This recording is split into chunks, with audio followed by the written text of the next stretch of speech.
Honda VR-V 2022 mengebrak pasar lewat ubahan yang radikal dan signifikan. Honda seperti menjawab keinginan para konsumennya yang menghendaki low SUV baru akan fitur dan berpenampilan lebih gagah.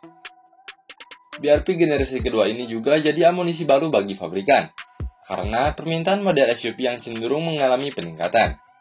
Untuk itu, sekaligus sebagai upaya mengangkat pamor VR-V, Honda Prospect Motor merilis model penerusnya dengan revisi desain menyeluruh, makanya disebut All New Honda VR-V. Redaksi Autofan Indonesia sudah merangkum ragam ubahan pada Honda VR-V 2022. Banyak yang baru dibanding model sebelumnya. Mobil baru Honda ini juga membawa standar baru sebuah low SUV 7 penumpang di Indonesia. Lalu apa saja bedanya dari versi lawas? 1. Honda VR-V 2022 pakai platform baru. Jadi mobil ini tak lagi pakai platform yang sama seperti Honda Mobilio. Wujudnya juga bukan sekedar low MPV yang dipaksa menjadi low SUV. Sebab, rancang bangunnya sengaja didesain anyar untuk menyesuaikan kontur jalan di Indonesia. Yang sekarang pakai platform yang sama sekali baru untuk menyesuaikan radius putar dan rigiditas mobil. Jelas produk planning dan development senior manager Honda R&D Asia Pasifik, Yoshihiko Eguchi dalam sesi konferensi pers virtual saat peluncuran Honda VR-V 2022 Selasa 21 September. Sayangnya, tidak dijelaskan soal konsep platform anyar tersebut. Apa yang berubah dari platform sebelumnya, dan apakah akan diterapkan pada model Honda lain, Eguchi tak merinci hal itu. 2. Mesin baru seperti Honda City Hatchback RS. Yang namanya all new, tak afdol kalau sektor jantung mekanis tak ikut direvisi. Maka dari itu, mesin Honda VR-V 2022 ini juga mengalami ubahan. Masih 1500 cc, namun ada ubahan jeroan mesin dari sebelumnya SOHC menjadi DOHC. Profil mesinnya serupa Honda City Hatchback RS. Di atas kertas, mesinnya itu menjanjikan tenaga hingga 121 PS pada 6.600 rpm dan torsi 145 Nm di 4.300 rpm. Dayanya dikawinkan pada transmisi manual 6 percepatan atau CVT.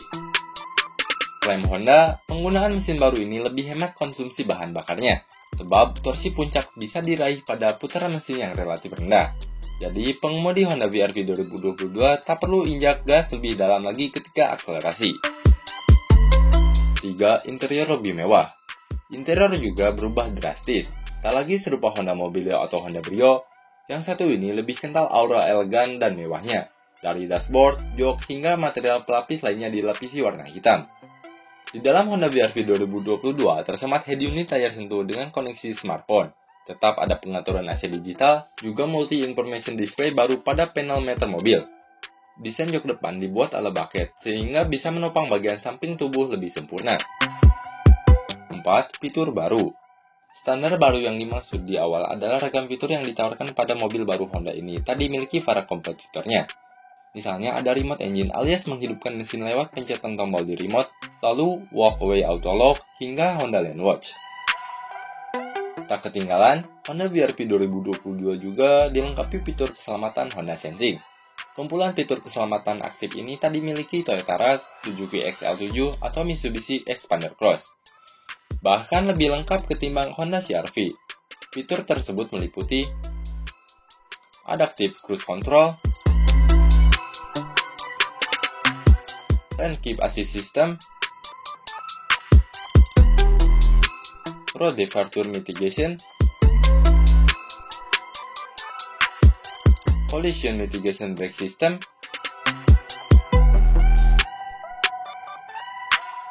Auto High Beam,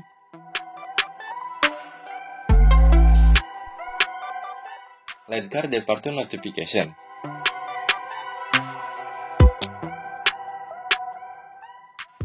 Dimensi lebih besar. Karena penggunaan platform anyar dan desain baru, membuat ukuran Honda VR-V 2022 membengkak dari versi terdahulu. Dimensi Honda VR-V dulu memiliki panjang 4.456 mm, lebar 1.735 mm, tinggi 1.666 mm, dan wheelbase 2.662 mm. Nah, pada versi terbarunya punya panjang 4.490 mm, lebar 1.780 mm, tinggi 1.685 mm, dan jarak sumbu roda 2.700 mm. Lebih besar sedikit memang, tapi ada baiknya sebelum beli pastikan garasinya muat ya. 6. Desain lampu sepenuhnya LED. Paling menarik dilihat adalah desain lampu utama Honda VR-V 2022. Sekarang sudah sepenuhnya LED. Kalau dulu meskipun proyektor, tapi pancaran cahayanya masih dari lampu halogen. Selain itu juga memiliki Daytime Running Light atau DRL yang jelas, bukan sekedar LED Positioning Light. Adapun lampu belakang juga berubah total, pakai LED garis yang lebih nyaman dipandang.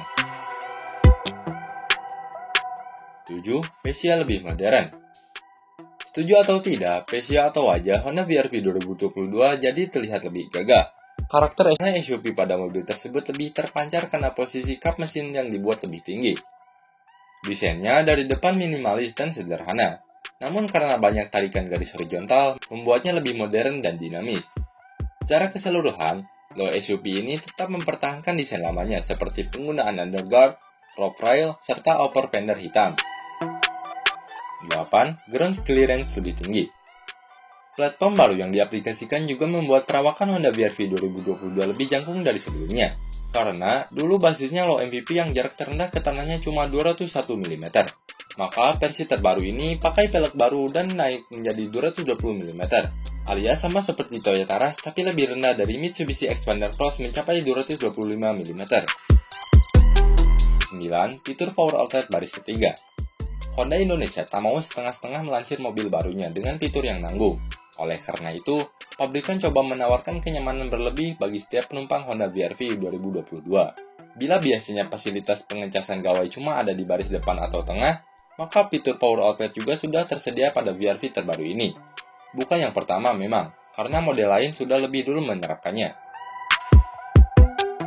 10. Varian Honda VR-V bertambah. Ya, bertambah. Sebelumnya cuma 4 varian yang dilepas ke pasaran. Namun Honda VR-V 2022 bertambah satu lagi, jadi ada 5 tipe yang akan tersedia nanti. Tipe tersebut meliputi SMT, EMT, ECPT, Prestige, dan Prestige Honda Sensing. Model yang disebutkan terakhir merupakan yang paling tertinggi dan punya fitur terlengkap. Sayangnya, HPM belum merilis harga resminya. Rencana pengumuman harga dilakukan tahun ini dan distribusi unit awal pada tahun depan. Namun demikian, pemesanan sudah bisa dilakukan dengan harga mulai dari Rp260 juta. Honda VR-V 2022 tahun depan selain diproduksi untuk memenuhi kebutuhan dalam negeri, juga akan disuplai ke lebih dari 30 negara.